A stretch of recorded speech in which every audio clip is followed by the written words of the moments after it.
নমস্কার বন্ধুরা, বাড়িতেই আমি খুব সহজেই যেভাবে পালং পনির বানিয়ে নিই তো সেটাই আমি আজ শেয়ার করছি। তার জন্য আমি পালং শাকটা খুব ভালো করে ধুয়ে পরিষ্কার করে রাখলাম।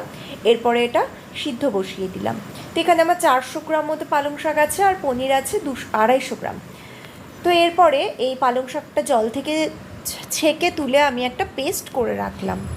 তো এরপরে মেইন রান্নাটায় চলে আসি। তার জন্য কড়াইতে সর্ষের তেল গরম করে তার মধ্যে একটু আদা কুচি, একটু রসুন কুচি দিয়ে দিলাম।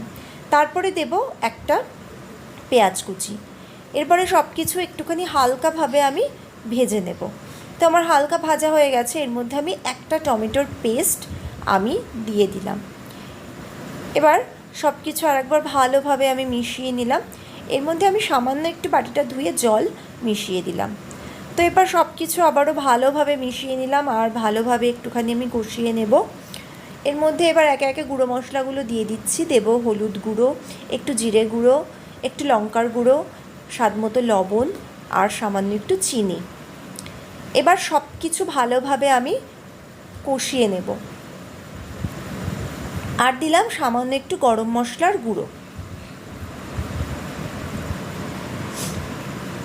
আমি সামান্য একটুখানি জল দিলাম যাতে মশলাটা নিচে না লেগে যায় বা পুড়ে যায়। ব্যাস আমার কষানো হয়ে গেছে, তেলও ছেড়ে এসছে। এবার আমি পালং শাকের পেস্টটা দিয়ে দেবো। তা আমি পালং শাকটা পেস্ট করার সময় আমি 2টো কাঁচা লঙ্কাও এর সাথে দিয়ে পেস্ট করে নিয়েছিলাম, যেটা আমি বলতে ভুলে গিয়েছিলাম। তো এবার সব কিছু ভালোভাবে আমি মিশিয়ে নেব। মশলার সাথে পালং শাকের পেস্টটাও আমি খুব ভালোভাবে মিশিয়ে নেব। তো আমি খুব ভালোভাবে কষাবো।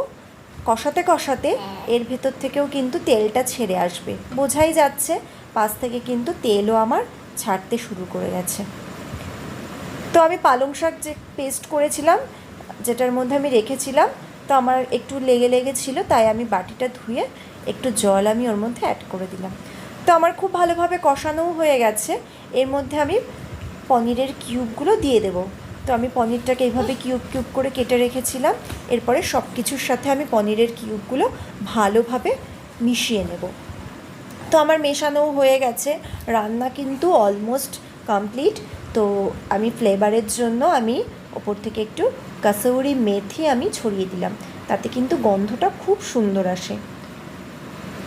তো এটা অপশনাল, বাড়িতে থাকলে দেবেন, না থাকলে না দিলেও কোনো সমস্যা নেই। তো আমার রান্না হয়ে গেছে, আমি গ্যাসটাকে অফ করে দেব। তো অফ করার পরেও আমি এটাকে 5 মিনিট ঢেকে রাখবো। এবার আমি 5 মিনিট পরে ঢাকনা খুলে আপনাদের দেখাচ্ছি জিনিসটা কতটা সুন্দর হয়েছে। আর গরম ভাত বা রুটি, পরোটা, যা খুশির সাথে দারুণ জমে যায়।